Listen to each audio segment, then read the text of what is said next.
Сәлеметсіңдер ме, балалар? Бүгінгі біздің тақырып қыс айлары. Здравствуйте, ребята! Сегодняшняя наша тема – зимние месяцы. Новые слова. Напиши в словарь и выучи. Жаңа сөздер. Күн. День, күндіз. Днем, түн, ночь. Ұзақ, длинный. Боран соғады. Боран – это ураган. Боран соғады, дует сильный ветер. Менімен бірге оқы. Послушай и повтори за мной. Мен шаңғы тебемін. Сен шаңғы тебесің. Сіз шаңғы тебесіз. Ол шаңғы тебеді.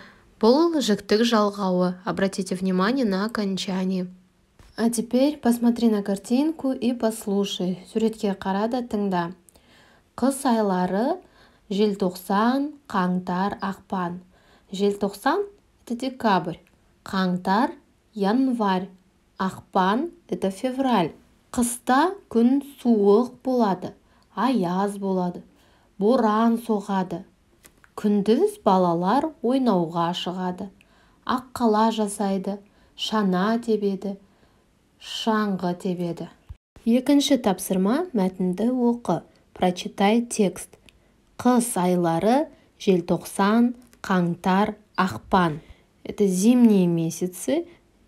Декабрь, январь, февраль.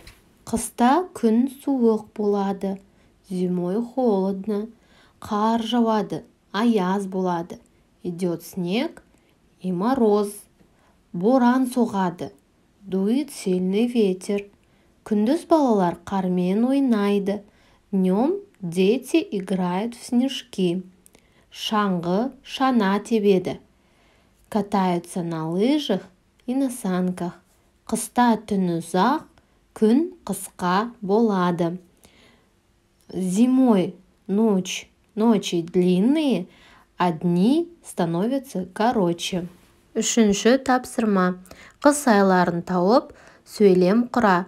Найди зимние месяцы и составь предложение.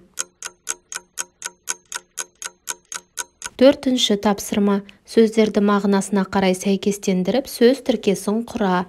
Сопоставь по смыслу слова и составь словосочетание.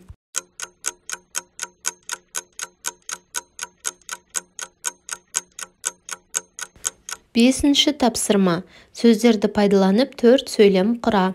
Составь 4 предложения, используя ниже слова.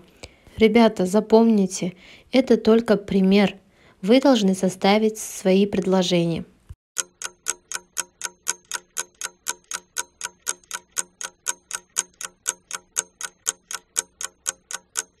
Алтыншы тапсырма. Сұрақтарға жауап беріп, сөйлемдерді толықтырыңдар. Отвечая на вопросы, дополните предложение.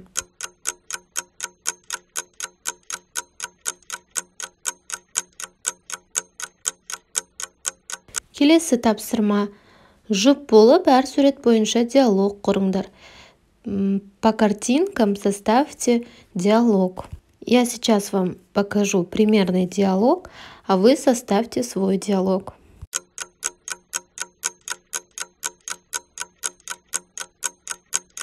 Кел жаттайық. Қыс.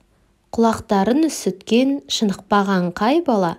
Осы болар қыс деген айтсақ жауап жай ғана. Қыста қар жауады. Аяз болады. Боран соғады. Қыста қармен ойнаймын. Шаңғы тебемін. Есте сақта. Запомни. Осымен біздің сабағымыз аяқталды.